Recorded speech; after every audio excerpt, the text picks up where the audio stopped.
শুধু এই শেষ 5টা মিনিট এই কথাটাই শুধু বলতে চাই। প্রিয় নওজোয়ান ভাই, কোনো এক ভাই যদি তুমি শুনে থাকো, বাবা তোমারই আমি বললাম, যাও, তোমার জন্যই আমি ভাবলাম। এক কিশোর যুবক, আমার জীবনের একটা স্বপ্ন। আসলে আমি একটু বেশি অস্থিরতা বোধ করি মূলত আমাদের এই কিশোর নওজোয়ান আগামী দিনে ইসলামের জন্য আমরা যদি এদেরকে না ফিরাই, বলেন আগামীর ইসলামের জন্য লড়বে কে? এই পৃথিবীর ইহুদিরা তারা মূলত দিনের জন্য ফিলিস্তিন মুসলমানের বিরুদ্ধে না, তারা গোটা পৃথিবীর মুসলমানের বিরুদ্ধে যাবতীয় প্রস্তুতি নিচ্ছে। হ্যাঁ, এটা তাদের সিদ্ধান্ত যে পৃথিবীর শেষ মুসলমানটা, এবং খোদার কসম, কাবার রবের কসম, ইহুদিদের এটা ঘোষণা যে মুহাম্মদের মদিনা, নাউজুবিল্লাহ। প্রিয় যুবক, তোমার নবীর মদিনা, সেখান থেকে নবীজির পবিত্র লাশ রওজা এখান থেকে উৎখাত করে পুরা মদিনা সহ আরবের শেষ সীমানাটাও দখল করা, ওইটা ওদের আনুষ্ঠানিক ঘোষণা আছে। কেন? নবীজি যখন মদিনায় আসছিলেন তখন মদিনাতে 3টা ইহুদি গোত্র ছিল। নবীজি তাদের বিরুদ্ধে যুদ্ধ করে আল্লাহর হুকুমে তাদেরকে আরব সীমানার থেকে বের করে দিয়েছিলেন। এই জন্য তাদের কথা হইল মদিনা তাদের,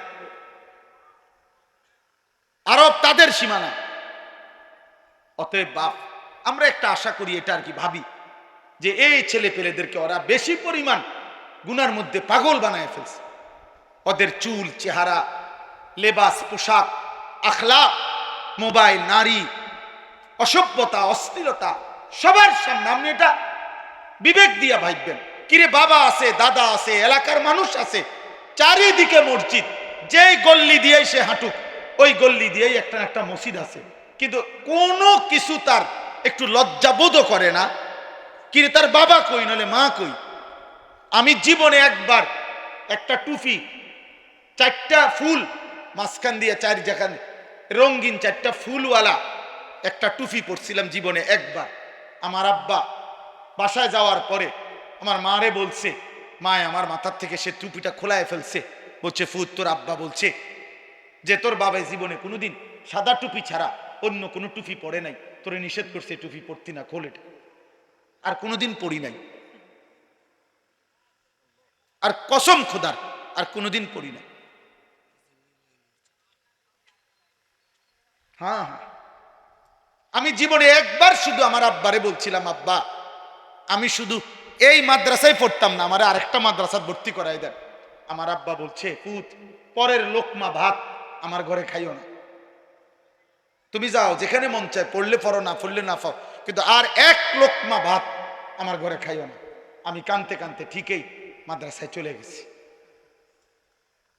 তাহলে আমার বলার উদ্দেশ্য হলো, আপনারাই ভাবেন আপনাদের পরিবার, সন্তান এইভাবে লাগাম ছাড়া, হাত ছাড়া হয়ে গেল কেন? এটা কি কোনো কথা হইতে পারে যে একজন মুসলিম ছেলে অথচ তার চুল মুশরিকের মতো? এটা কি একটা কথা হইতে পারে যে একটা মুসলিম ছেলে খোদার 365 দিনে একদিনও ফজরের নামাজ পড়বে না? কোনোদিনও না। এটা মেনে নেওয়ার মতো বিষয়। বাপ, তোমরা একটা ছেলে বিবেক থাকলে তোমরা বলো ভাই। এজন্য তোমরা ফজরের ক্যাম্পেইন করো। তোমাদের কাছে যুবক বলি, একটা ছেলে হলেও তুমি নিয়ত করো যে আমি ফজর পড়ব, আমি অন্যকে ফজরের জন্য ডাকবো। আমরা একটা ক্যাম্পেইন কাজ করি, ফজর ক্যাম্পেইন। আমাদের একটা মেহনত আছে সারা দেশে। আলহামদুলিল্লাহ, আমাদের অনেক যুবক আছে যারা ফজরের জন্য বন্ধুদেরকে ডাকে। আলহামদুলিল্লাহ, গতকালকেও আমার মাদ্রাসায় এরকম এক বয়সী 14, 16, 17 বছরের প্রায় 87 জন ছেলে এক ধরনের ফজর ক্যাম্পেইনের গেঞ্জি গায়ে ওরা আমার সাথে এসে দেখা করে গেছে। ওরা এক বয়সী আলহামদুলিল্লাহ ফজরের জন্য বন্ধুদেরকে ডাকে। প্রিয় ভাই, সবাই মিলে একসাথে নষ্ট হয়ে গেলে হইতো না, এই জাতি টিকবে না, আমাদের ভবিষ্যৎ কষ্টের হবে। আমাদের ভবিষ্যৎ 1948 সাল থেকে 77 বছর এখনো মুসলমান নিরাপত্তা পায় না। 1947 সাল থেকে কাশ্মীরের মুসলমান নির্যাতিত, আজকে প্রায় 78 বছর এখনো নিরাপত্তা পায় না। 1964 সাল থেকে রোহিঙ্গা মুসলমান নির্যাতিত, আজকে প্রায় 61 বছর, এখনো নিরাপত্তা পায় না। তোমরা বাড়াবাড়ি করো না, আমি অনুরোধ করলাম, আমার বাবাদের কাছে আমার অনুরোধ, আপনারা প্রত্যেকে আপনাদের সন্তানের দিকে ফিরান। আল্লাহ তাআলা নিষেধ করছে গান বাদ্য গায়িকা নায়িকা নারী এর ফাঁদে না পড়তে। ইমামে আজম আবু হানিফা বলছে সিমাউল আগানি ফিসকুন, গান বাদ্য এটা প্রকাশ্য পাপ, অত্তালাজ্জুদু বিহা কুফরুন। আহা, এটা সাংঘাতিক কথা। গান বাদ্য শুনে যদি কেউ মজা পায়, স্বাদ পায়, গান শুনে যদি কেউ তাল মারে, মনে করেন বলল, হাত নাড়লো, অনেক মানুষ আছে ছেলে এরকম করে, এর মনে করেন এমন হাতের তাল মানে না, এরপরে হাত শরীর ঘুরলো, মনে করেন যেখানে আছে ওখানে বাড়ি দিল, পায়ের মধ্যে নুপুরের মতো পাও নাড়াইলো গানের তালে তালে। আল্লাহর কসম, আমাদের ইমাম আবু হানিফা তিনি বলছেন এটা গান শুনে বাদ্যের তালে তালে যদি কেউ মজা পায়, এটা কুফরি কুফরি কুফরি। আহা, যদি ঈমান হারা হয়ে কবরে যায়, চিরস্থায়ী জাহান্নাম, চিরস্থায়ী জাহান্নাম। এই বড় মোবাইলের এই প্রযুক্তিও থাকবে না, কিন্তু এর দ্বারা যার যে গুনাহ হচ্ছে, নারী, ছবি, অস্থি দৃশ্য, হারাম যত গুনাহ, এটা কিন্তু মুছবে না, এটা আমলনামায় জমা থাকবে। আধুনিকতার এই প্রযুক্তি হয়তো থাকবে না, কিন্তু আমলনামা থেকে যাবে, আমলনামা থেকেই যাবে। ওয়ালাদাইনা কিতাবুন ইয়ানতিকু বিল হক ওয়া হুম লা ইউজলামুন। আল্লাহ তাআলা বলেন, আমি আল্লাহর কাছে আমার ফেরেশতাদের মাধ্যমে 24 ঘন্টা আমি তোমার আমলনামা রেডি করছি। কিয়ামতের দিন তোমার আমলনামাই এক বিন্দু বেশি কম না করে তোমার সামনে কথা বলবে, তোমার বই কথা বলবে, তোমার জিন্দিগির আমলনামাই কথা বলবে। অহুম লা ইউজলামুন, কোনো জুলুম হবে না, একটা গুনাহ কমও হবে না, একটা নেকি কমও হবে না, একটা গুনাহ বেশিও হবে না, বেশিও হবে না। এটা জরুরি, এটা বোঝা উচিত। এই একটা শুরু হয়েছে আর কি, মন চাইছে যে যার কারণে কোনো বাধা নিষেধ না মানা, দোস্ত এটা জীবন না, এটা জিন্দিগি হইতে পারে না, এটা জীবন হইতে পারে না। এই জন্য আমি এটা কঠোর, আমি এই ব্যাপারে শক্ত যে আমার কথা হইল, এরা আমাদের সন্তান, এরা আমাদের ছেলে, আমাদের ভাই, তাহলে এদেরকে ফিরাবে কে? এটা কি কোনো কথা হইল যে একটা মুসলিম ছেলে ওর যা মন চায় ও তাই করবে, কেউ বাধা নিষেধ করতে পারবে না, বলতে পারবে না, বলবে না? এটা কি একটা পৃথিবী হইতে পারে? আপনাদের বিবেকে কি বলে? তাহলে ইসলাম মানবে কে, কোরআন মানবে কে, আল্লাহর দ্বীন কার জন্য? নওজোয়ান ভাই তোমরাই বলো, এই 30 পারা কোরআন তাহলে কার জন্য নাজিল হলো? নবী সাল্লাল্লাহু আলাইহি ওয়াসাল্লাম 23টা বছর তাহলে কাকে বললেন, কি জন্য বললেন? এক ওয়াক্ত নামাজ মুসলিম পরিচয় দেওয়ার পরও যদি তোমার পড়তে মন না চায়, তো এই নামাজ কার জন্য ফরজ হলো? হালাল হারাম যদি কোনোভাবেই মানতে মনে না চায় আল্লাহর বিধান, তো এই কোরআনের বিধান কার জন্য? তাইলে আল্লাহর বিধান তাহলে কার জন্য? ইনসাফ করেন সবাই, সবাই মিলে, জওয়ান বুড়া মুরব্বীরা শ্রেণিয়া বয়স্করা, আপনারা আপনাদের সন্তান নাতি নাতনিদেরকে ওদের হাতে ছেড়ে দিছেন, আর ওরাও মুক্তি পাইয়া, স্বাধীন পাইয়া ওরা ভাবতেছে আমার মা বাবা, অভিভাবক, আমার দাদা দাদি, আমার বংশের কেউ মুরব্বী, আমার মাথার উপরে কেউ তো আমারে ডাক দেয় না, মানা করে না, আমি যা মন চাই তাই করতে পারতেছি। আমার বাপ, আমার ভাই, এটা তো জীবন না, এর তো শেষ আছে, সব কিছুরই শেষ আছে, সব পাগলামিরই শেষ আছে, সব মাতলামিরই শেষ আছে। এই মোবাইলেরও তো চার্জ শেষ হয়, মোবাইলের যেহেতু চার্জ শেষ হয়, হায়াতের চার্জও তো শেষ হবে। একদিন রাত ভোর হবেই, একদিন হায়াত শেষ হবে। ওয়াজাআত সাকরাতুল মাউত বিল হক যালিকা মা কুনতা মিনহু তাহিদ। আল্লাহ বলেন, যেই মৃত্যু থেকে তুমি বারবার পলায়ন করেছিলে বান্দা, সেই মৃত্যু সত্য সত্যই, মৃত্যুর যন্ত্রণা একদিন আসবেই আসবে। হাসলেও মরে যাবা, কাঁদলেও মরে যাবে, সুখে থাকলেও মৃত্যু হবে, দুঃখে থাকলেও মৃত্যু হবে। রাজপ্রাসাদের অট্টালিকায় যে থাকে তারও মরণ হবে, জীর্ণ কুঠির কুড়ে ঘরে যে মরে থাকে তারও মৃত্যু হবে। জীবনে যে কোনোদিন সুখ দেখে নাই সেও মরে যাবে, জীবনে যে কোনোদিন দুঃখ দেখে নাই সেও মরে যাবে। সেজদা দিতে দিতে কেউ যদি আব্দুল কাদের জিলানিও হয় তারও মৃত্যু হবে। নাফরমানি করতে করতে কেউ যদি ফেরাউন নমরুদও হয় তারও মৃত্যু হবে না? অনুগত অবাধ্য ইমানদার বেঈমান সবারই মৃত্যু, সবারই মৃত্যু। প্রিয় নওজোয়ান, মৃত্যুর কাছে তুমি একদিন হারিয়ে যাবে। মৃত্যু এসে তোমার সব আস্ফালন আনন্দ আয়োজন থামাই দেবে। প্রতিদিন, খোদার কসম, প্রতিদিন এই পৃথিবীতে বৃদ্ধ মানুষের চাইতে জোয়ান মানুষ বেশি মরে। আল্লাহর কসম, এটা আল্লাহর ওয়াদা। প্রতিদিন কিশোর যুবক এই পৃথিবী থেকে বেশি মরে।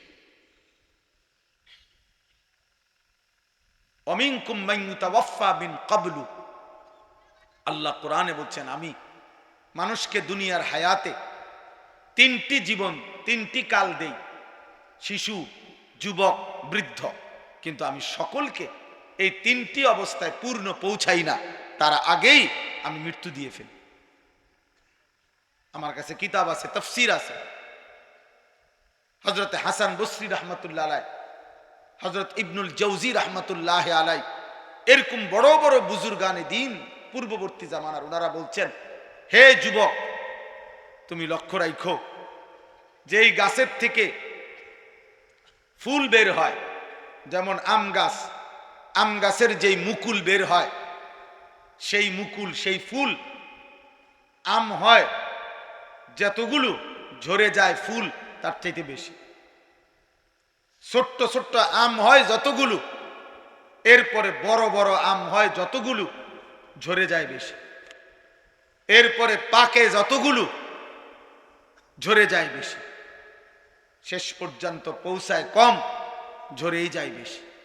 নাকি টিকে থাকে বেশি? আমের মুকুল দেখেন নাই কোনো সময়? ছোট্ট ছোট্ট পিচ্ছি পিচ্ছি আম দেখেন নাই কোনো সময়?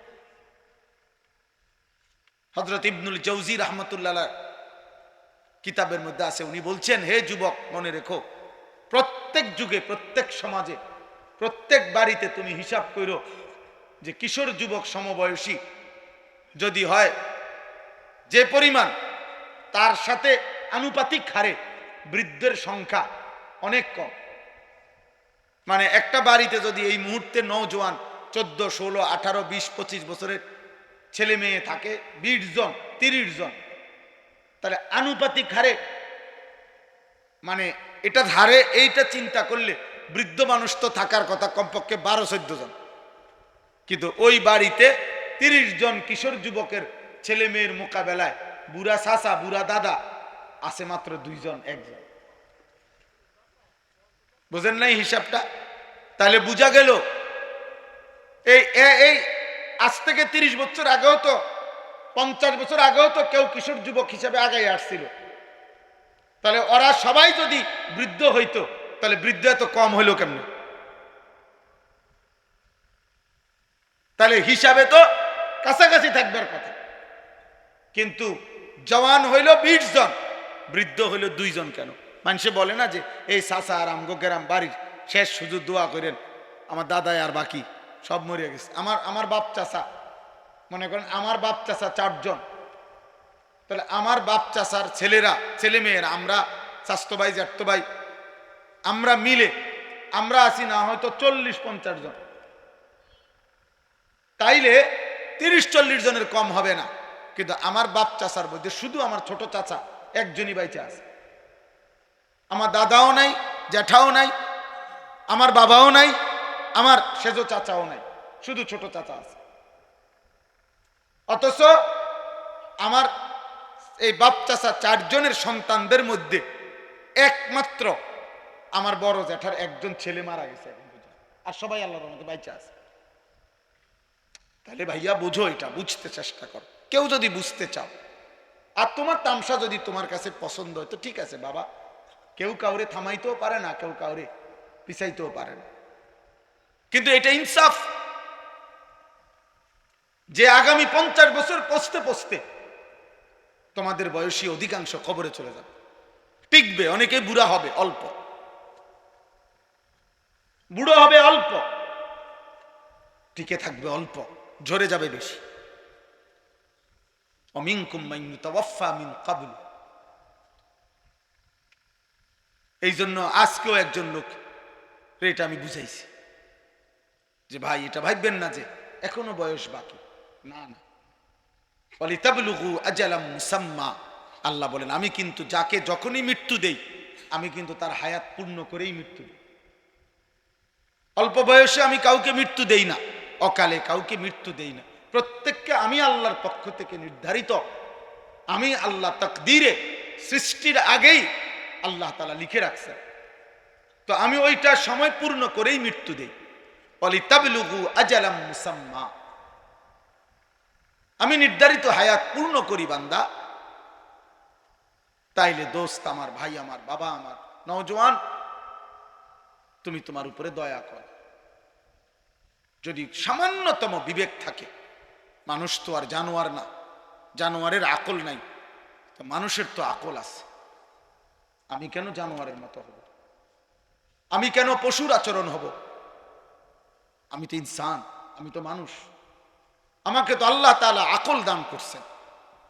মানুষ আর জানোয়ারের মূল পার্থক্য তো হাত ফাও দিয়া না, মানুষ আর জানোয়ারের মধ্যে মূল পার্থক্য তো নাক চোখ দিয়া না, মানুষ আর জানোয়ারের মধ্যে তো পেশাব পায়খানা দিয়ে পার্থক্য না, খাবার দিয়ে নয়, ঘুম দিয়ে নয়, যৌন চাহিদা পূরণ দিয়ে নয়, এগুলো তো সব সমপরিমাণ জানোয়ারেরও পূরণ হয়।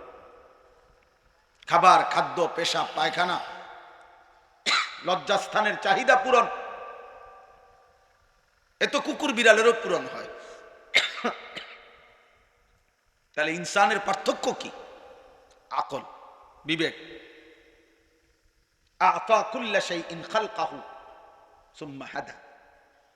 আল্লাহ তাআলা কোরআনুল কারীমে বলছে আখরাজাকুম মিন বুতুনি উম্মাহাতিকুম লা তা'লামুনা শাইআ।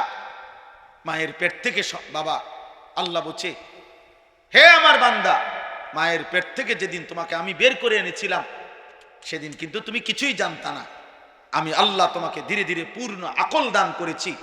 এবার তুমি আলো অন্ধকার, রোদ বৃষ্টি, তুমি সব বুঝো। অতএব আমি তো তোমাকে আকল দিয়েছি, বিবেক দিয়েছি, দিমাগ দিয়েছি। এই আকল, এই বিবেক, এই দিমাগ, এটা যদি কারো কাজ না করে, ওর মাঝে আর পশুর মাঝে কোনো পার্থক্য নেই, কোনো পার্থক্য নেই, কোনো পার্থক্য নেই। আমার বাপ, এতগুলো নওজোয়ান ছেলে তোমরা আল্লাহকে সাক্ষী রেখা যদি মুসলমান মায়ের ঘরে জন্ম নিয়ে থাকো, কোন পবিত্র মায়ের 2 বছর দুধ পান করে থাকো, তো বলো তো ভাই, যে মা তোমারে 2 বছর দুধ পান করাইছিলেন সে মা কত লক্ষবার তোমারে গালে মুখে জড়ায় ধরা চুমু খাইছিলেন, আদর করেছিলেন। যে বাবা 6 বছর পর্যন্ত তোমাকে ধীরে ধীরে তিল তিল করে আদর সোহাগ করে লালন পালন করেছিলেন, সেই বাবা কত হাজারবার তোমার মাথায় হাত বুলাইছে। যখনই কোনো আলেমকে পাইছে তখনই বলছে হুজুর আমার ছেলেটার জন্য দোয়া করেন, একটু মাথায় মুছে দেন, আদর করে দেন, দোয়া করে দেন, আল্লাহ যেন মানুষ বানায়। মায়ের কত স্বপ্ন ছিল, বাবার কত স্বপ্ন ছিল।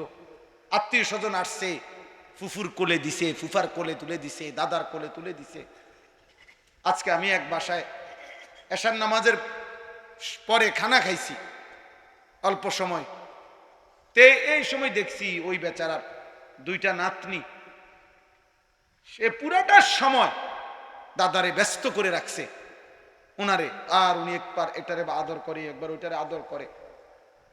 তাইলে আমার ইনসাফের কথা হলো ভাই, যদি কোনো একটা ছেলেও ভাবো আমি নির্বাচনে দাঁড়াইছি না যে আমার সবার ভোট দরকার, আমি কোনো প্রার্থী না, আমার কোনো মার্কা নাই, আমি নির্বাচনের জনসভায় আসি নাই, অতএব কোন এক আল্লাহর বান্দার কলিজায়ও যদি বিবেক জাগে আমার যথেষ্ট। কসম আল্লাহ, আমি শুধু এতটুকু জানতে চাই, একটা নওজোয়ান, হে কিশোর, আজকের সারাদিনে যারা এক ওয়াক্ত নামাজ পড়লা না, তোমার মায়ের পবিত্র সেই 2 বছরের দুধ আর তোমার মায়ের বুকে ধারণ, গর্ভে ধারণ আদর সোহাগ, মায়ের কি এই স্বপ্ন ছিল যে তুমি 16 বছর বয়সে দিন রাত উলঙ্গ ছবি দেখবা, নারী দেখবা, নর্তকী দেখবা, জিনা ব্যভিচারের দৃশ্য দেখবা, অসৎ কাজে, অসৎ চরিত্রহীন লম্পট বন্ধুদের আড্ডায় এমন সুন্দর রাত দিন হায়াত শেষ করে দিবা? এই ছিল মায়ের স্বপ্ন? এই ছিল বাবার আদর? আহ আহ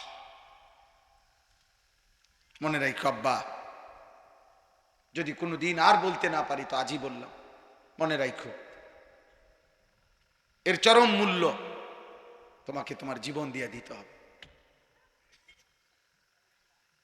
যদি কেউ তওবা না করে, আল্লাহর দিকে ফিরে না আসে, কসম খোদার, পাপের এই শাস্তি, অসভ্যতার এই শাস্তি তোমারে তোমার জীবন দিয়া তোমার পরবর্তী জেনারেশনের হাতে তোমাকে শোধ দিতে হবে।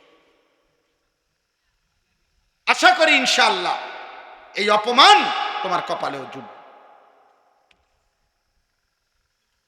আজ তুমি মাকে লজ্জিত করলে, বাবাকে লজ্জিত করলা। যে ছেলে চরিত্রহীন, যে ছেলে লম্পট, যে ছেলে নারী রাত দিন উলঙ্গ আর ছবি দেখো, অস্থির দৃশ্য দেখো, নাফরমান, তুই তো তোর বাবাকে বেইজ্জতি করলি, তোর মাকে বেইজ্জতি করলি, তুই তোর মায়ের পবিত্র দুধের বেইজ্জতি করলি। লোকে তো তোর মাকেও বলবে কেমন অসতের সন্তান এটা, লোকে তো তোর বাবাকেও বলবে কার ঘরে জন্ম নিল এত বড় অসভ্য, এত বড় চরিত্রহীন। তুমি তো তোমার বাবাকেও শেষ করে দিলা। আমি একটু আগে বলে আসছি, কোন পাপীকে মানুষ আর মানুষ নামে ডাকে না, ওই পাপের নামে ডাকে। কোন পাপীকে মানুষ আর মানুষ নামে আর কোনোদিন ডাকে না, বাপ পাপের নামে ডাকে। যে সুদখোর হিসাবে একবার চিহ্নিত হয়, সামনে হোক আর পিছনে হোক, মানুষ তাকে সুদখোর হিসাবেই ডাকে, হারামখোর হিসাবেই ডাকে, ঘুষখোরেই বলে, তাকে কিস্তি করেই বলে। নেশাখোরকে মানুষ নেশাখোরই বলে, নেশাখোর, মদখোর, গাঁজাখোর, পুট্টাখোর, বাবাখোর, ইয়াবাখোর, ডাইলখোর, হারাম করেই বলে বেটা। অরে আর কোনোদিন তোকে মানুষ বলবে না। 100 বছর পরে হলো তোর নাতি বেটা হলেও তোর পাপের প্রায়শ্চিত্ত দেবে, তোর নাতিকেও মানুষ বলবে। তুই কথা বেশি করিস না, তোর দাদা অসতা ছিল বেটা, যা যা বেটা, লম্পট বেটা, চিনি না তোরে বেটা, তোর দাদা সিটারের হদ্দারা ছিল, চিনি না? তুমি সেই দাদা, তুমি সেই বাবা। আজকের চরিত্রহীনতার মূল্য তোমারে দিতে হবে, তোমাকে দিতেই হবে। এই জন্য একটা ছেলেকেও বলি, একজন বাবাকেও বলি, কোন পাপী, আমি কিংবা আপনি, গুনাহ কেউ চালাক মনে করেন না, চালাক মনে করেন। একটা কুকুর, একটা বিড়াল, একটা জঙ্গলের প্রাণী, সে মুক্ত স্বাধীন মন মতো চলে বলে সে খুব সম্মানী কিছু, অথবা খুব বেশি মর্যাদার কিছু না। এটা বাঘেরও তো কেউ ধরুন না নাই, সিংহেরও তো কেউ ধরুন না নাই, তাই বলে খুব দামি সে? হাতি কেউ তো ধরুন না কেউ নাই। তাহলে তোমরা অনেক ছেলে মনে করতেছ ইদানিং কালে আইসা খুব বেশি বাড়াবাড়ি করতেছ। তোমরা মনে রাখো বাবা, বেশি বাড়াবাড়ি করছো। আমি বললাম তোমাদের গুনাহ সীমা ছাড়াইয়া যাচ্ছে, তোমাদের বেনামাজি চেহারা জিন্দেগি সীমা ছাড়াইয়া যাচ্ছে। তোমরা নিজের হাতে রবের আযাব টেনে আনতেছ। তোমরা আল্লাহকে যেন চ্যালেঞ্জ করছো, যে আমরা আমাদের এলাকার অধিকাংশ যুবক নামাজ পড়বো না, সেজদা দেব না, আপনার কি করতে পারেন আপনি দেন। আল্লাহ বলছে ঠিক আছে বান্দা, আমিও দেখাবো, আমিও দেখাবো। ইনসাফ করো। তোমরা এখানে যে ছেলেরা আসো, তোমরা নর্থ বেঙ্গলের না, তোমরা পার্বত্য চট্টগ্রাম থেকে আসো নাই কেউ, তোমরা উত্তরবঙ্গের মানুষ না, তোমরা রংপুর দিনাজপুরের ছেলে না, তোমরা খুলনার না, তোমরা ময়মনসিংহের ছেলে না, তোমরা এখানকারই 2-4-10 কিলোমিটারের ছেলে। কথা বলো না কেন? 2-4-10 কিলোমিটার ধরো, 20 কিলোমিটার জায়গা ধরো, 50 কিলোমিটারের জায়গা ধরো, 50 কিলোমিটার হবে না, ধরে নিলাম 50 কিলোমিটারের ছেলে এতগুলো একসাথ হইলা। এবার তোমরা একটা ছেলে দাঁড়াইয়া দেখো, চেহারার দিকে তাকাইয়া, বেনামাজি কি পরিমাণ।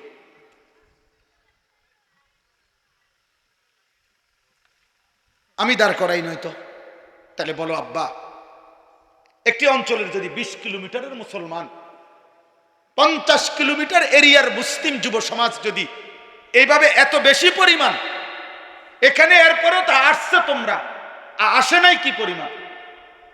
কথা বলে না? এরকম অসংখ্য যুবকের রাত 2টার আগে সন্ধ্যাও হয় না, রাত 2টা পর্যন্ত হাইওয়ান উলঙ্গ নারী আর অস্থির ছবি দেখতে দেখতে নিজের শরীর নাপাক করে নষ্ট করে ফেলছে।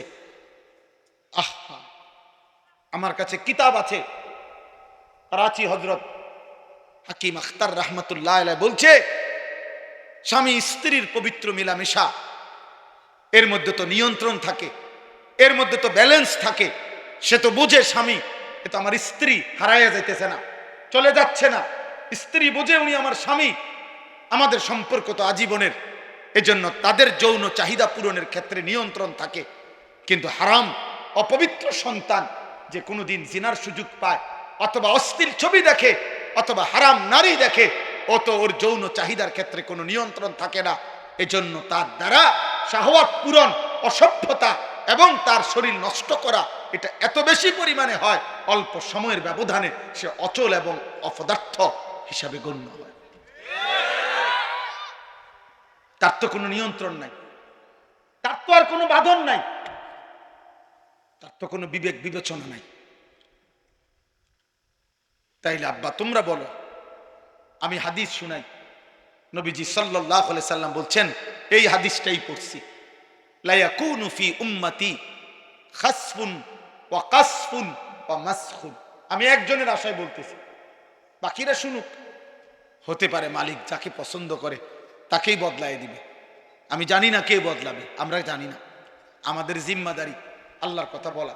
নবীজিও জানতেন না কে হেদায়েত পাবে, জানতেন? কথা বলেন না কেন? আল্লাহ নবীজিকে পর্যন্ত বলছে, বন্ধু মক্কার জমিনে কালেমার দাওয়াত আপনি দেন, যারে যারে নেউন না আমি নেমু, যারে নেব না এটা আমি নেব না। এজন্য আল্লাহ বলছে, নবীজি তো দাওয়াত দিছে আবু জেহেলকেও, আবু বকরকেও, আবু লাহাবকেও, ওমরকেও। আল্লাহ বলছে আর শাজিম থেকে, বন্ধু আবু বকরকে আমি নিলাম, আবু জেহেলকে নিলাম না। আবু বকর চির সম্মানিত হয়ে গেল, আবু জেহেল চির ঘৃণিত হয়ে গেল। আজকের পৃথিবীতে লক্ষ কোটি ইমানদার মুসলমানের নাম আছে আবু বকর, আজকের পৃথিবীতে কোন কুত্তার নামও নাই আবু জেহেল, কোন কুত্তার নাম নাই, কুত্তা, কোন কুত্তার নামও নাই। বেটা নাফরমান, মনে রাখিস যুবক, তোর নামে পৃথিবী আর কোনোদিন উচ্চারণ করবে না, আর যদি করে তাহলে হয়তো বলবে নেশাখোর, নয়তো বলবে গাঁজাখোর, নয়তো বলবে চরিত্রহীন, নয়তো বলবে নারীর পিছনে পিছনে কুকুরের মতো ঘুরত যে ছেলে ও সে।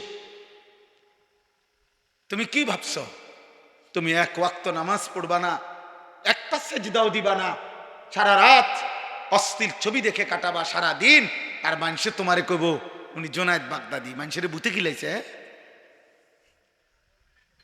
মানুষের বুতে গিলাইছে, মানুষে বুঝে না আমনে চালাক, আমনে চরিত্রহীনতার পরেও মানুষের টের পায় নাই আমনে যে অসৎ। কারণ আপনি না দরজা আটকাই লাইছেন, আপনি না লাইট নিবাই লাইছেন, আপনি না কানে ইয়ারফোন লাগাইছেন, আপনি না চারিদিকে দরজা জানালা বন্ধ করে অস্থির ছবি দেখছেন।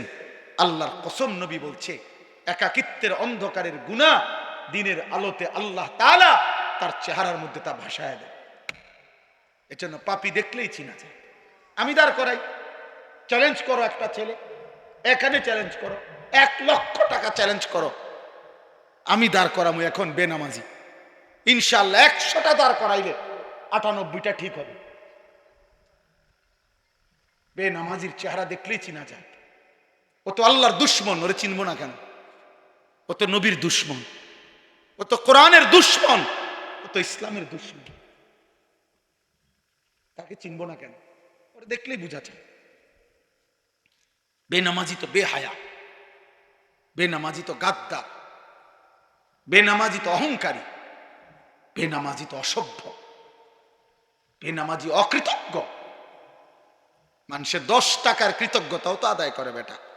একটা বন আর এক কাপ চা খাওয়াইছে যে 1 সপ্তাহ 15 দিন পরেও তাকে দেখলে মানুষ তার প্রতি একটু কৃতজ্ঞতা হয় যে উনি আমারে গত 15 দিন আগে একটা বন খাওয়াইছে, 1 কাপ চা খাওয়াইছে। আর এত বড় আসমান ও জমিন, এত লক্ষ কোটি কোটি নিয়ামত দিয়ে যে আল্লাহ আমাকে 24 ঘন্টা লালন পালন করছেন, আমি তাকে একটা সেজদাও দিলাম না, এত বড় গাদ্দার মানুষ হয় বেটা? কোন জানোয়ার তো এত বড় গাদ্দার হয় না, কোন কুকুর বিড়ালও তো এত বড় গাদ্দার হইতে পারে না, কোন পশুও তো এত বড় গাদ্দার হইতে পারে। এই জন্য আল্লাহ নাফরমানকে পশু বলতেও নারাজ। বালহুম আদাল বলে না, বলছি কিনা বলে? আল্লাহ বলছে নাফরমান পশুর চাইতেও নিকৃষ্ট।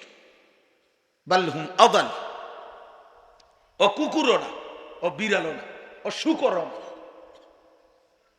উর্দু কিতাবে আমরা পড়ছি শুকর, শুকর, এই যুবক, শুকর কোন সকালবেলা একবারে চোখ খুলে না। শুকরের নিয়ম, শুকর একটু একটু করে চোখ খুলে সকালবেলা। কেন? কিতাবে লিখছে, মনীষীদের বক্তব্য, যে শুকর আল্লাহকে বলে আল্লাহ প্রথম দৃষ্টি যেন কোন বেনামাজির উপরে না পড়ে। কিতাবে আছে কুত্তা আল্লাহর কাছে প্রতিদিন ভোরে ঘুম থেকে যখন উঠে প্রথমবার কুত্তা আল্লাহর কাছে ফরিয়াদ করে, আল্লাহ প্রথম নজর কোনো বেনামাজির উপরে যেন না। তোকে কুত্তা ঘৃণা করে, তোকে শুকর ঘৃণা করে। এই জন্য তোমার চুল তোমার কাছে সুন্দর লাগে, তোমার কাছে ভালো লাগে, আর কারো মূল্য তো ভালো লাগে। এই জন্য নিজের চুল নিজেই ফিরায়, নিজের ছবি নিজেই উঠায়, নিজের ছবি নিজেই দেয় ফেসবুক। কারণ কোন ছাগলও তো হের দিকে চায় না, অনবেটা কি রূপ। কোন পাগলও তো তার দিকে আর দেখে না, এই জন্য নিজেই নিজের সেলফি তোলে, নিজের ছবি নিজেই দেয়। হ্যাঁ হ্যাঁ, আল্লাহ আমাদেরকে হেফাজত করেন, আল্লাহ আমাদেরকে বুঝ দান করেন। আমি শক্ত করে বললাম, ভাই তোমার উপরে তুমি রহম করো, নিজেকে মানুষ বানাও ভাইয়া, ইনসান বানাও, ইনসান বানাও, বুঝতে চেষ্টা করো। এমন সুন্দর জীবন নষ্ট করে দিচ্ছ কেন? এমন হায়াত নষ্ট করে দিচ্ছ কেন? এই পর্যন্ত যে যতগুলো নারী দেখছো সবগুলো দিলে তুমি সামলাইতে পারবা? সারাদিনে যে যত নারী দেখছো সবগুলো দিলে সামলাইতে পারবা? তাইলে এত নারী দিয়ে করবা কি? এত নারী দিয়ে করবা কি বাপ? এত নর্তকী দিয়ে তুমি করবা কি? নর্তকীর কাছে তো কিছু নাই বাবা। মোবাইলেই যে নারী তার ছবি দিয়ে লাইছে, নাটকেই যে নারী তার ছবি দিয়ে ফেলছে, এই বাপ তার কাছে তো আর কিছু নাই। যা ছিল সে তো পয়সার মূল্যে বিক্রি করে দিছে, ওর কাছে তো কিছু নাই। ওর হাসি তো ধোকা, ওর দেহ তো ধোকা, ওর রূপ যৌবন তো ধোকা। বেহায়া নারী, বেপর্দা নারী, সে তো নিজের রূপ আর যৌবন ফেরি করে দিছে। সে তো খোলা মাঠে ছেড়ে দিছে যে বুড়া জোয়ান, আতুর, লুলা, পঙ্গু, প্যারালাইজড, অসল, যাও পারো আমারে দেখো, তুমি দেখলেই আমার পয়সা আইয়ে। তাহলে সে তো পয়সার জন্য নিজের শরীর প্রদর্শন করছে, তোমার জন্য না। তোমার জন্য হলেও তো একা তোমারে দেখাইতো। আর একা তো দেখায় এই জন্য স্ত্রী হালাল এবং পবিত্র স্ত্রী সে শুধু তার স্বামীর জন্যই সাজে, সে শুধু তার স্বামীর জন্যই সাজে। এজন্য নবী বলছে ওই নারী নেককার নারী, ওই নারী পবিত্র নারী, ওই নারী সতী সাধ্যী নারী, ওই নারী উত্তম নারী ইজা নাজারা ইলাইহা সাররাতহু, যার স্বামী যখন তার দিকে তাকায় তো তার সৌন্দর্য দেখে, তার সাজগোজ দেখে, তার হাসি মাখা মুখ দেখে স্বামীর দিল শান্ত হয়েছে। নারী বলে তাকে নেককার নারী। আল্লাহর নবী বলছে মাস্তাফাদাল মুমিন বাদা তাকওয়াল্লাহ খায়রান লাহু আল মারআতুস সালিহা। নবীজি বলছে আল্লাহর এই পৃথিবীতে তাকওয়ার পরে ঈমান, ইসলাম, নামাজ, রোজা, বন্দিগি, এই ইবাদতের পরে কোন ব্যক্তি দুনিয়ার সর্বশ্রেষ্ঠতার যে অর্জন, সম্পদ, নেয়ামত দুনিয়াবি যা সে পেল তার মধ্যে সর্বশ্রেষ্ঠ নেয়ামত আল মারআতুস সালিহা, একজন সতী সাধ্যী পবিত্রা নেককার স্ত্রী। বিশ্বাস করে কেউ যদি একজন নেককার স্ত্রী না পায়, চরিত্রহীন স্ত্রী মিলে যায় কারো, সে শেষ।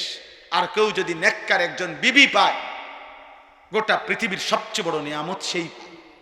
এই পৃথিবীর বাকি সম্পদ কুটিবার পাওয়ার চাইতেও একজন পবিত্র নেককার চরিত্রবান পর্দানসীন সতী সাধ্যী স্ত্রী মিলে যাওয়া, আল্লাহর কসম এটা জীবনের সবচেয়ে বড় প্রশান্তি, সবচেয়ে বড় আনন্দ, সবচেয়ে বড় সান্ত্বনা।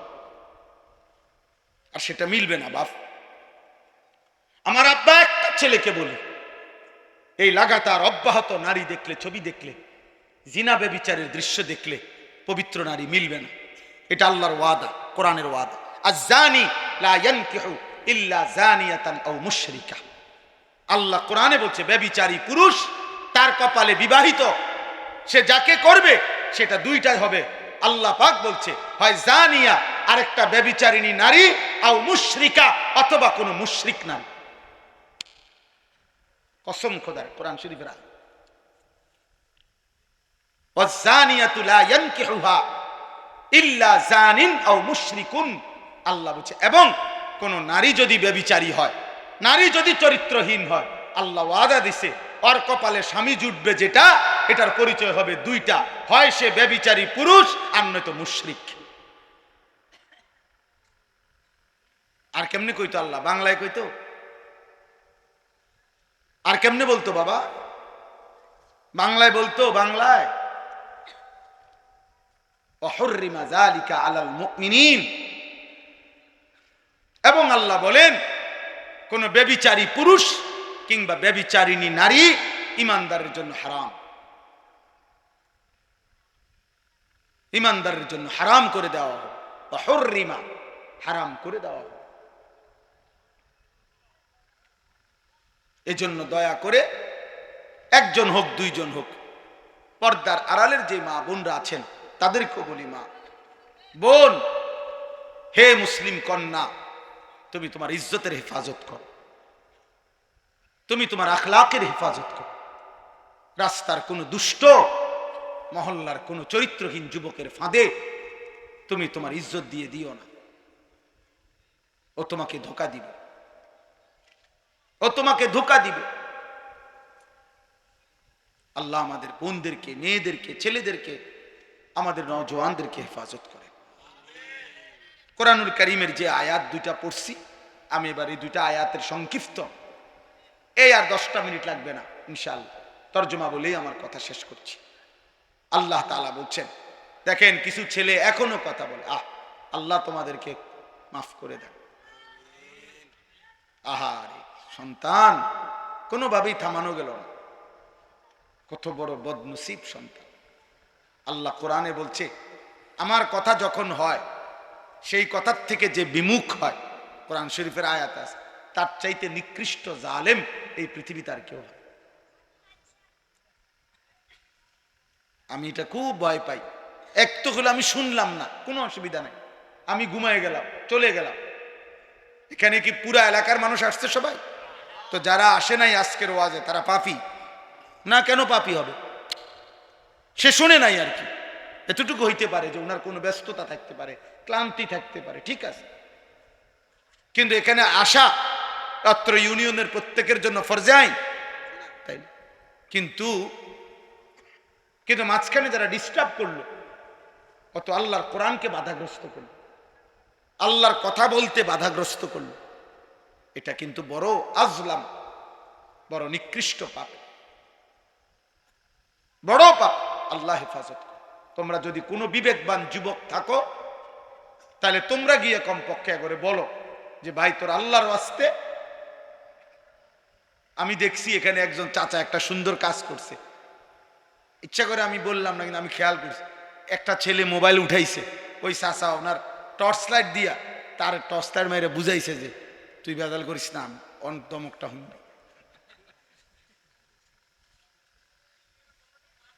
তার মানে মাশাআল্লাহ চাচা এটা পরে ফিরাইতে চেষ্টা করছে। আল্লাহ দুইজন খেয়ে কবুল করেন, চাচারও আল্লাহ মাফ করে দেন, ভাতিজারও আল্লাহ মাফ করে দেন। তাইলে চলেন, বলতেছিলাম অমিনান নাসি মান ইয়াশতারি লাহবাল হাদিস। এখানে একটা ছোট্ট ঘটনা হলো, মক্কার কুরাইশরা দিবানিশি আমাদের নবী সাল্লাল্লাহু আলাইহি সাল্লামের বিরোধিতা করতেন ইসলামের দাওয়াতে, কিন্তু তারা প্রত্যেকবারে একত্র হইয়া বসে বলতো যত বিরোধিতাই করি, মুহাম্মদ যখন কোরআন পড়ে তখন তার বিপরীতে কিছু বলার মতো, এর বিপরীত আমাদের কাছে ক্ষমতা নাই। মুহাম্মদের আমাদের সব কথা, আর মুহাম্মদ যখন কোরআন পড়ে ওই মানুষটার কলিজাটা নরম হয়ে যায়, দিলটা নরম হয়ে যায়, ওই আস্তে মুহাম্মদের দলভুক্ত হয়ে যায়। কয় এইটার লগে কুলাইতারলাম না, যত জুলুমে করলাম, অত্যাচার করলাম, বিরোধিতা করলাম, যাই করলাম, কিন্তু ওর কোরআনের আওয়াজটাকে তো থামাইতারি না। এই সুর তো সাংঘাতিক, এই তেলাওয়াত তো সাংঘাতিক, এটা পড়লেই ব্যক্তির কলিজা ছুঁয়ে যায়, দিল নরম হয়ে যায়। এটার আমরা কিনব। তখন মক্কার একজন কুরাইশ সর্দার নজর ইবনে হারেস, সে গেছিল ইরান দেশে ব্যবসার জন্য। তো সেখানে সে মাসখানিক ছিল। তো ব্যবসা করে অবস্থায় সে ওইখানে একটা জিনিস দেখছে, সে দেখছে ওইখানে জায়গায় জায়গায় বিকালবেলা সন্ধ্যাবেলায় গানের আসর, বাদ্যের আসর বসে, কিছু মানুষ জড়ো হইয়া গোল হইয়া বসে। একজন গায়িকা, দাসী, কৃতদাসী, সে গায়িকা বাদ্যের তালে তালে সে পুরান আমলের কিচ্ছা কাহিনী, গল্প সুর দিয়া দিয়া টাইনা টাইনা গায় এবং নাচে, বাদ্যের তালে তালে বলে। তো ওইটা খেয়াল করছে ওইখানে এই কাফের সর্দার মক্কার নজর ইবনে হারেস, যে এরা এটা খুব মনোযোগ দিয়া শুনে। এই পাবলিকটি একদম মনোযোগ দিয়া তাকাইয়া ওই নর্তকীর গায়িকার গান শুনে, বাদ্যের তালে তালে সুরে সুরে ওই পিছন দিনের গল্প এগুলা কাহিনীগুলা শুনে। তো সে চিন্তা করছে এইটা একটা বিকল্প হইতে পারে মুহাম্মদের কোরআনের, নাউজুবিল্লাহ, একটা ব্যতিক্রম হইতে পারে কিছু।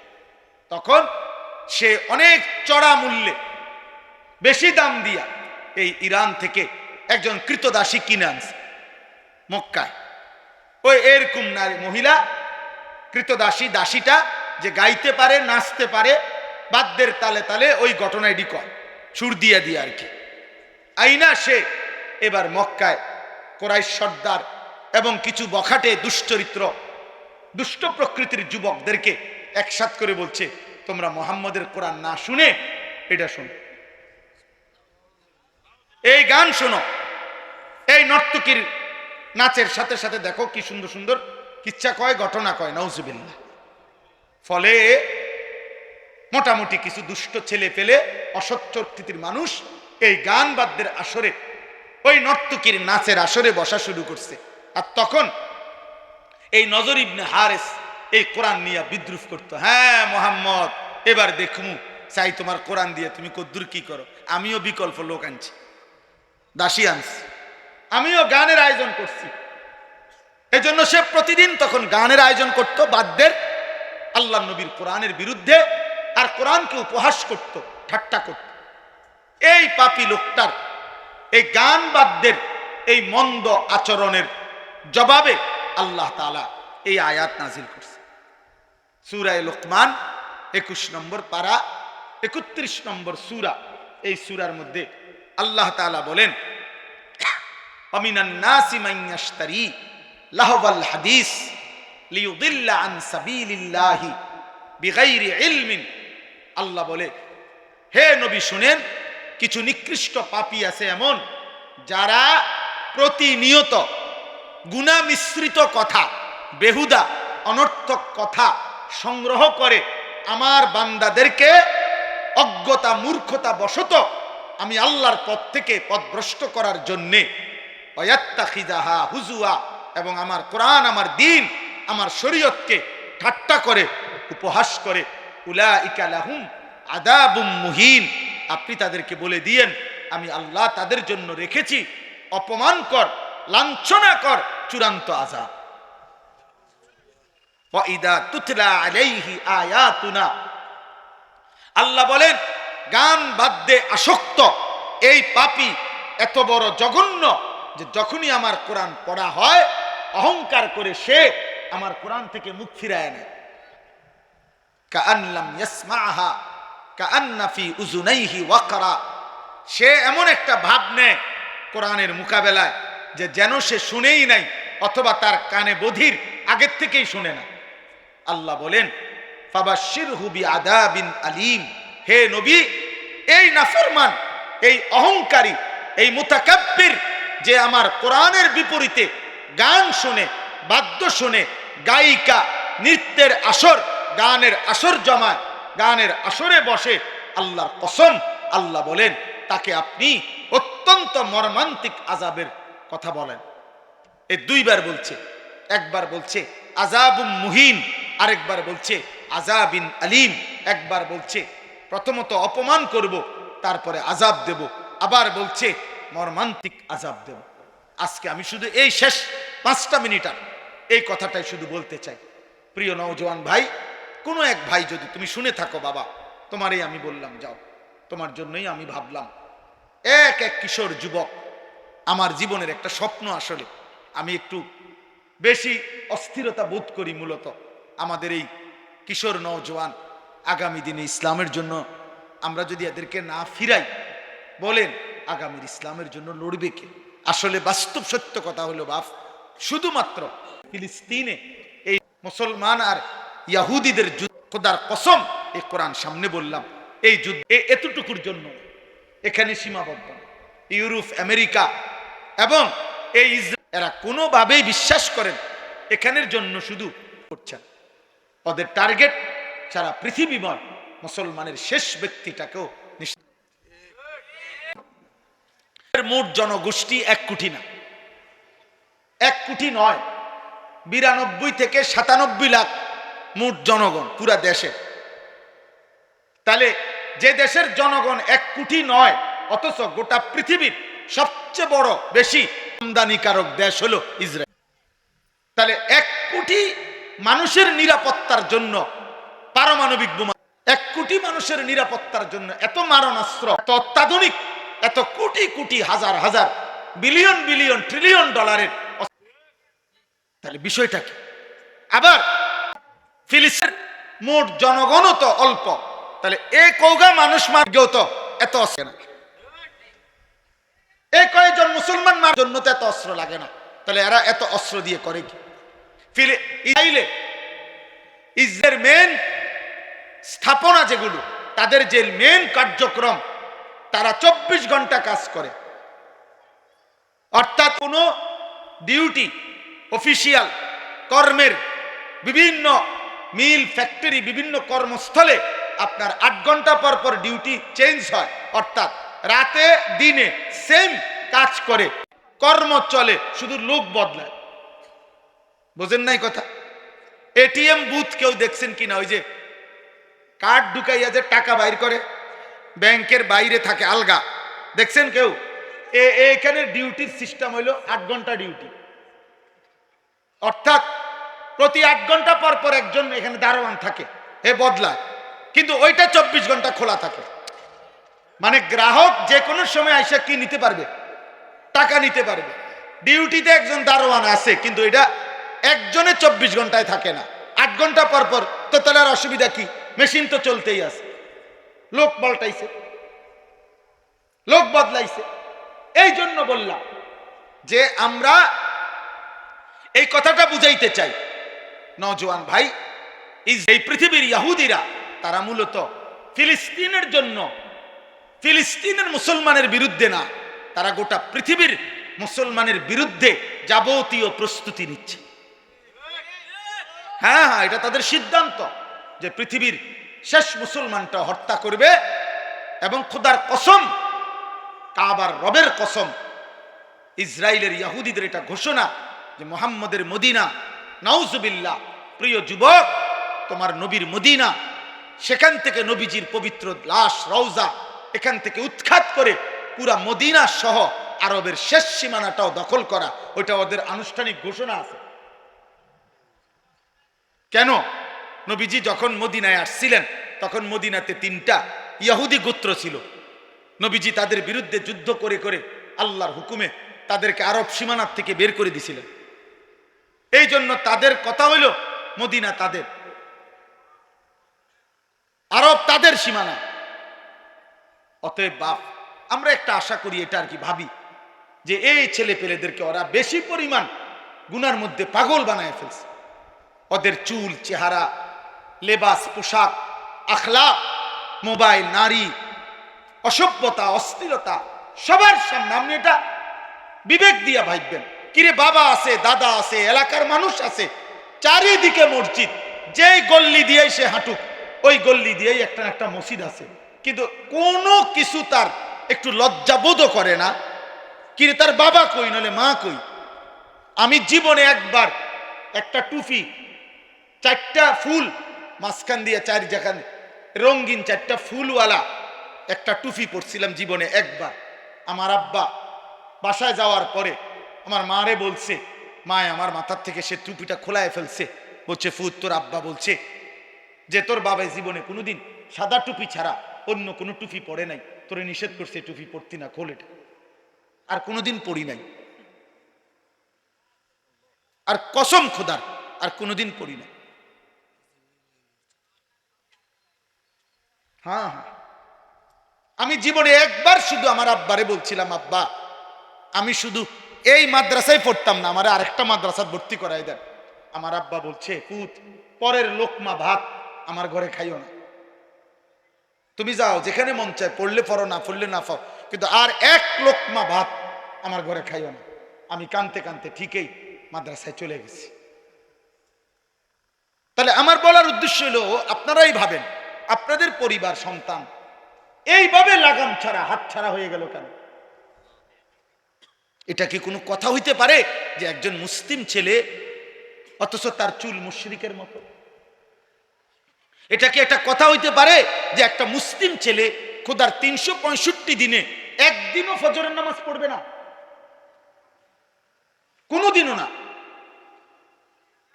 এটা মেনে নেওয়ার মতো বিষয়। বাপ, তোমরা একটা ছেলে বিবেক থাকলে তোমরা বলো ভাই। এজন্য তোমরা ফজরের ক্যাম্পেইন করো। তোমাদের কাছে যুবক বলি, একটা ছেলে হলেও তুমি নিয়ত করো যে আমি ফজর পড়বো, আমি অন্যকে ফজরের জন্য ডাকবো। আমরা একটা ক্যাম্পেইন কাজ করি, ফজর ক্যাম্পেইন। আমাদের একটা মেহনত আছে সারা দেশে। আলহামদুলিল্লাহ, আমাদের অনেক যুবক আছে যারা ফজরের জন্য বন্ধুদেরকে ডাকে। আলহামদুলিল্লাহ, গতকালকেও আমার মাদ্রাসায় এরকম এক বয়সী 14, 16, 17 বছরের প্রায় 87 জন ছেলে এক ধরনের ফজর ক্যাম্পেইনের গেঞ্জি গায়ে ওরা আমার সাথে এসে দেখা করে গেছে। ওরা এক বয়সী আলহামদুলিল্লাহ ফজরের জন্য বন্ধুদেরকে ডাকে। প্রিয় ভাই, সবাই মিলে একসাথে নষ্ট হয়ে গেলে হইতো না, এই জাতি টিকবে না, আমাদের ভবিষ্যৎ কষ্টের হবে। আমাদের ভবিষ্যৎ 1948 সাল থেকে 77 বছর এখনো মুসলমান নিরাপত্তা পায় না। 1947 সাল থেকে কাশ্মীরের মুসলমান নির্যাতিত, আজকে প্রায় 78 বছর এখনো নিরাপত্তা পায় না। 1964 সাল থেকে রোহিঙ্গা মুসলমান নির্যাতিত, আজকে প্রায় 61 বছর এখনো নিরাপত্তা পায় না। তোমরা বাড়াবাড়ি করো না। আমি অনুরোধ করলাম, আমার বাবাদের কাছে আমার অনুরোধ, আপনারা প্রত্যেকে আপনাদের সন্তানের দিকে ফিরান। আল্লাহ তাআলা নিষেধ করছে গান বাদ্য গায়িকা নায়িকা নারী এর ফাঁদে না পড়তে। ইমামে আজম আবু হানিফা বলছে সিমাউল আগানি ফিসকুন, গান বাদ্য এটা প্রকাশ্য পাপ, অত্তালাজ্জুদু বিহা কুফরুন। আহা, এটা সাংঘাতিক কথা। গান বাদ্য শুনে যদি কেউ মজা পায়, স্বাদ পায়, গান শুনে যদি কেউ তাল মারে, মনে করেন বলল, হাত নাড়লো, অনেক মানুষ আছে ছেলে এরকম করে, এরকম মনে করেন এমন হাতের তাল মানে না, এরপরে হাত শরীর ঘুরলো, মনে করেন যেখানে আছে ওখানে বাড়ি দিল, পায়ের মধ্যে নুপুরের মতো পাও নাড়াইলো গানের তালে তালে। আল্লাহর কসম, আমাদের ইমাম আবু হানিফা তিনি বলছেন এটা গান শুনে বাদ্যের তালে তালে যদি কেউ মজা পায় এটা কুফরি কুফরি কুফরি।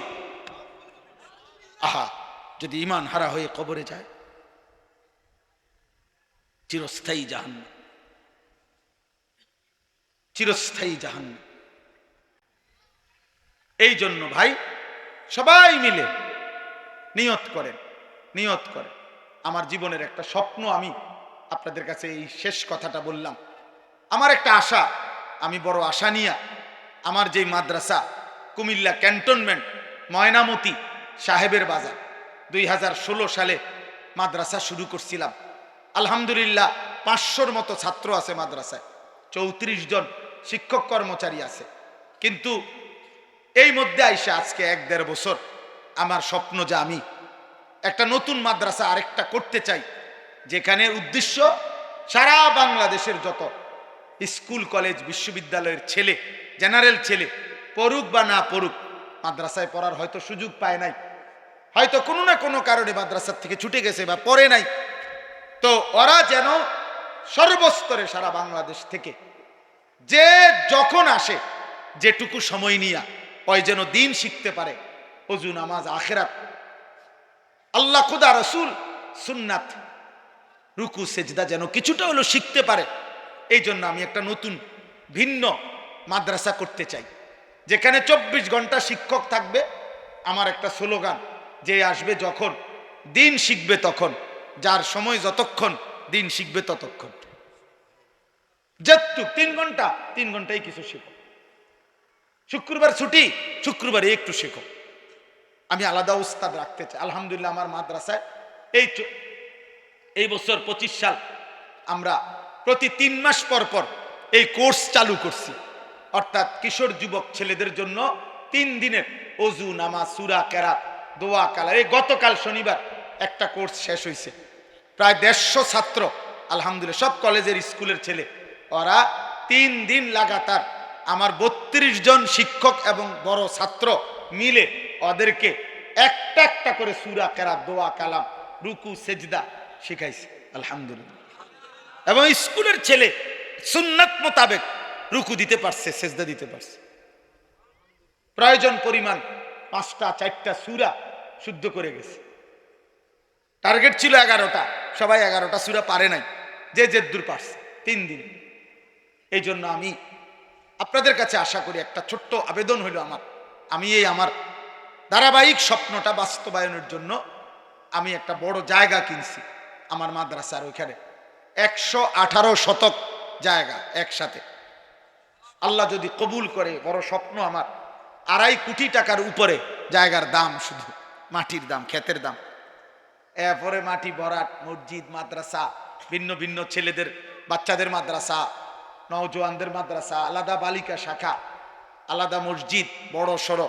আমার একটা আশা যেন যুবক নিয়ে এতেকাফ করতে পারি, ভবিষ্যতে মসজিদে যেন বড় সড়ো একটা মসজিদ হয়। এই সব স্বপ্ন নিয়ে তা আপনাদের কাছে আমি একটা ছোট্ট আবেদন, দেবিদ্বারের অনেক মানুষ আপনাদের সাথে আমাদের সম্পৃক্ততা আছে। আমাদের এই বড় জায়গাটার মধ্যে আপনার এক মুসল্লা পরিমাণ, নামাজের জায়নামাজ পরিমাণ মাটির দাম, জমির দাম 4200 টাকা। আমরা একটা কাগজ দিমু আপনাদের কাছে, আমার এই কাগজটা আপনারা নিয়েন। এই কাগজটার মধ্যে এই আবেদনটা আছে, এই হ্যান্ডবিলটা, এইটা মধ্যে বিকাশ নাম্বার, অ্যাকাউন্ট নাম্বার আছে।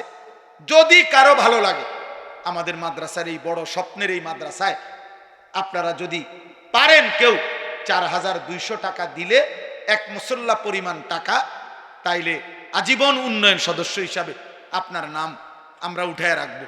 এবং আপনিও প্রতিটা দোয়ায় সদকায়ে জারিয়া হিসাবে আপনিও দোয়ায় শামিল থাকবেন, সওয়াব পাইতে থাকবেন। আর শেষ কথা হলো এই মাদ্রাসা আলহামদুলিল্লাহ আমি এই মাত্র দেখলাম আয়সাও যে চারজন মেয়ের জন্য যারা হাফেজ হয়েছে না, হাফেজা হয়েছে আলহামদুলিল্লাহ। আপনি শুনবেন হাসরের ময়দানে দেখবেন এই হাফেজার ইজ্জত কাকে বলে।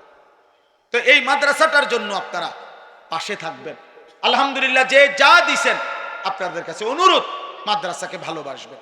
আমার শায়েখ বলে, আল্লামা মুফতি মুশতাকুন নবী কাসিমি হুজুর সব সময় বলে একটা মাদ্রাসার প্রতি একজন মুসলমানের 3টা হক: 1 মাদ্রাসার জন্য দোয়া করা, 2 মাদ্রাসায় সন্তান পড়তে দেওয়া, 3 প্রয়োজন পরিমাণ সাধ্য পরিমাণ মাদ্রাসায় কিছু দান সদকা করা।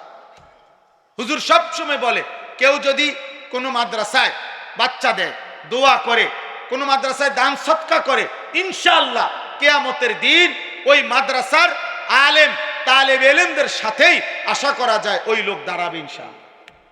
এই জন্য আমি অনুরোধ করছি আপনারা প্রত্যেকেই, সর্বশেষ কথা হলো যুবক ভাই তোমাদের কাছে শেষ অনুরোধ, তোমরা সবাই সৌন্দর্যকে পছন্দ করো, সুন্দর থাকতে চাও, চুল আশ্রাও যেন তোমারে সুন্দর দেখায়, জামা কাপড় ফিটফাট কইরা পরো যেন তোমাকে স্মার্ট দেখায়।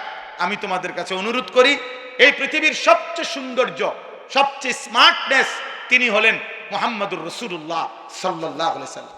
অতএব নবীজির একটা সুন্নত, নবীর চুল, চেহারা, নবীজির লেবাস, পোশাক, আচরণ, উচ্চারণ, এটাই হচ্ছে সুন্দর। সুন্নাতেই সুন্দর, সুন্নাতেই জীবন।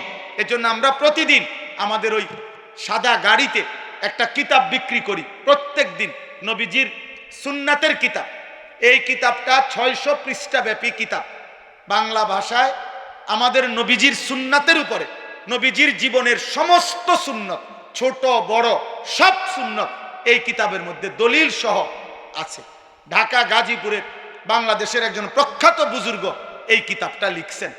যে জোয়ান বুড়া বয়স্ক বাবা নারী পুরুষ প্রত্যেকে ঘরে রাখলে এটা পড়তে পারবেন।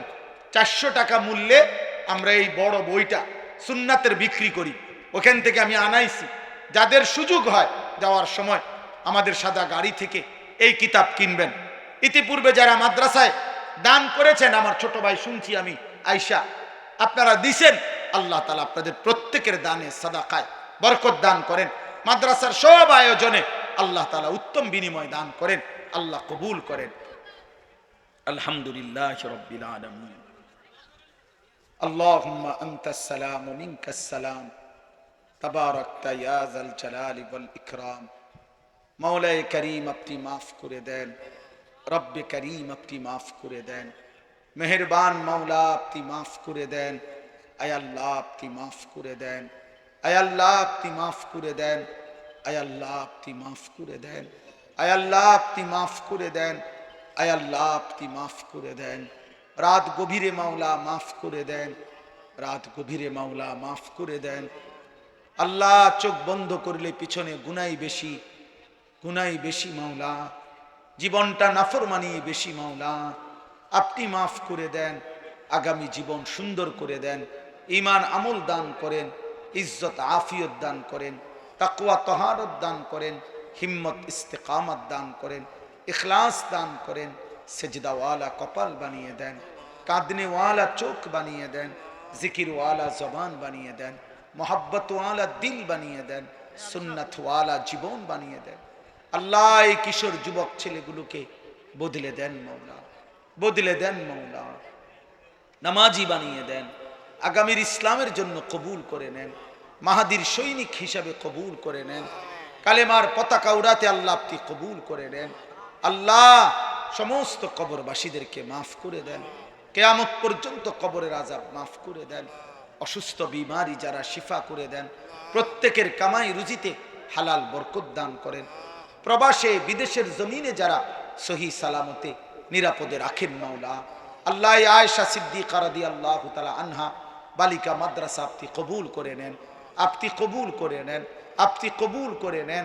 আল্লাহ মুসলমানের কন্যারা বোনেরা এই মাদ্রাসায় পড়ছে, আল্লাহ প্রত্যেকটা মেয়েকে আবেদা সালেহা শাকিরা আরিফা জাকিরা আলেমা বানিয়ে দেন, হাফেজা বানিয়ে দেন। আল্লাহ আপনি কবুল করেন, মাদ্রাসার জরুরত আপনি পূরণ করে দেন, মাদ্রাসার জরুরত আপনি পূরণ করে দেন। যার সহযোগিতায় যাদের ভালোবাসায় এই মাদ্রাসাটা প্রতিষ্ঠিত হয়েছে, আল্লাহ প্রত্যেককে উত্তম বিনিময় দান করেন। একটা টাকার সহযোগিতা, এক বিন্দু ভালোবাসা, পরামর্শ, বুদ্ধি, যে যখন যা দিয়েছে আল্লাহ সবাইকে কবুল করেন।